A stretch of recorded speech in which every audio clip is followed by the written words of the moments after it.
So let's have a look at the big picture in the Six Nations after round 3. In the last video we went really small and just looked at 2 incidents. This time we're zooming all the way out. Let's have a look at the table, see how each nation is set. So welcome to this video supported by Lifting Giants, and there we can see Ireland sitting pretty on 15 points, Scotland on 9, England 8, France 6, and then 2 on 3, Wales and Italy. The headline story? Well, it's really all about Ireland, although at a glance you could say Scotland and England, they've got 2 wins and they could be in the hunt, but the horse with the jockey in green, they are starting halfway down that finishing straight, I think. And Ireland, of course, the only ones that can win the Grand Slam, back-to-back Grand Slams, the first time ever. But what's interesting, those 2 teams behind, they've only got 1 and 0 bonus points respectively. So really, in this scenario that England and Scotland both win both of their remaining games with a bonus point, bit of a stretch, but let's say that happens, Ireland lose 1 game and get no more bonus points, then actually only 1 team can catch them, and that is Scotland. And if they're equal on championship points, it would go down to points difference, which could be very important because Scotland are currently trailing by 75 points in that measure. So they'd have to beat Italy by a cricket score, and they'd probably have to beat Ireland comfortably as well. So as you can see, even though it seems that Ireland could be caught if they lose 1 remaining game, they could of course lose both, but let's say 1, the likelihood they will win even if they lose this one is pretty high. So dare I say it, Ireland, are looking pretty good. Irish fans might not like this, but anyway. On the pitch, Ireland have no issues really. They dealt with Wales fairly comfortably without getting into top gear, getting that bonus point. Every part of their game seems fine. I was kind of clutching at straws, saying maybe Crowley's goal kicking wasn't looking the best, but in that Wales game, he nailed his kicks. Keenan wasn't there at fullback, but Kieran Frawley, he filled in absolutely fine.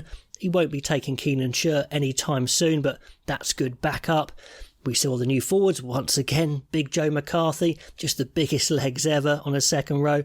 Ryan Baird as well, that massive athletic gait of his. And actually in the past, I remember watching Off the Ball and Irish pundits saying Ireland lack physicality. They just don't produce those sorts of forwards, but I think they've got them now. And if they got Keenan back, Gary Ringrose back, that makes it very frightening in round 4 for England. Let's just mention the sponsor of this video, Lifting Giants. As you know, they make these lifting blocks, and they gave them over to Glasgow University to test them, and they found 10% improved hand placement, 5% lift extension, and 9% more stability at the top of the lift.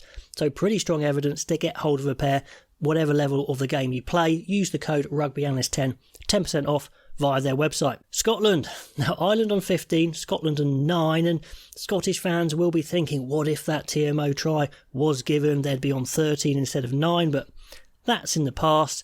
And they really need Ireland to lose both games. 1 game they could catch them, but really they need to lose both, and that's in their hands a little bit because Scotland are playing Ireland last up.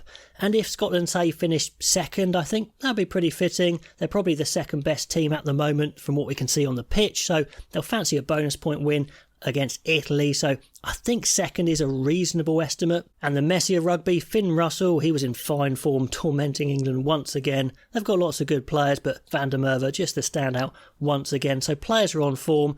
Yes, they're in the hunt for the Six Nations, but I think heading for that second place would be a good Six Nations for them. Now, talking about England, I've done previous videos on them, so I won't go on too much. Points-wise, it could actually go either way for England at the end of this Six Nations. If they have 2 really strong games, they could bump up to 3rd or 2nd. If they have 2 poor games, 5th, maybe even bottom. And the fixtures are hard. Ireland and then away in Paris. So it could be a very poor Six Nations and loads of questions. So 2 massive games coming up for England. And we know they're battling away in all areas, trying to improve their new attack, their new defence. The scrum hasn't looked particularly dominant. The attack coach Richard Wigglesworth is trying to implement this complicated, intricate passing attack, which either they don't have the players for because the handling isn't there, or the system isn't good enough, or a bit of both. So big questions there. And also, of course, I've questioned that I don't think they're really near their best personnel, and how quickly do they go about doing that? Is it slow drip drip, or do they make big changes? So if they do lose both of those last games, which from what we've seen is kind of odds on, England on course for another frustrating Six Nations unless something can click quickly. Now, I'm discounting France as contenders for the championship, however, mathematically not quite true. For example, if they beat Wales and England with a bonus point, that's possible, and Ireland lose both matches, not being within 7, so no bonus point, unlikely, but if that happens, France could finish on 16 and Ireland on 15, so hypothetically, I guess it could happen. But after 3 rounds, I think it's fair to say something isn't right in this French camp. We know they played great in the World Cup, extreme disappointment getting knocked out. Has it hit them even harder than we thought? We know Dupont isn't there, and that's a big loss, but have I underestimated the loss of Roman Intermac at fly half? Maybe.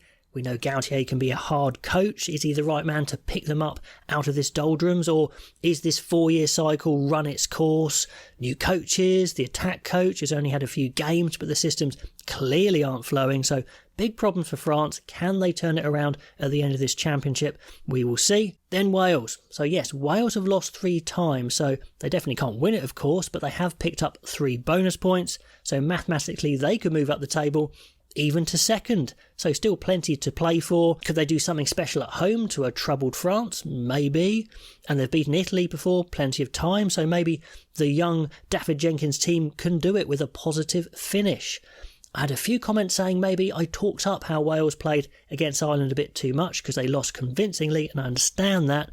But I think I'm putting it into context of just how many new players they have, how young they are, and a lot of these players I think are really good. Cameron Winnett as a youngster's done great, but he's miles off his best in terms of age. Same for Costello, David Jenkins, Mann, McKenzie.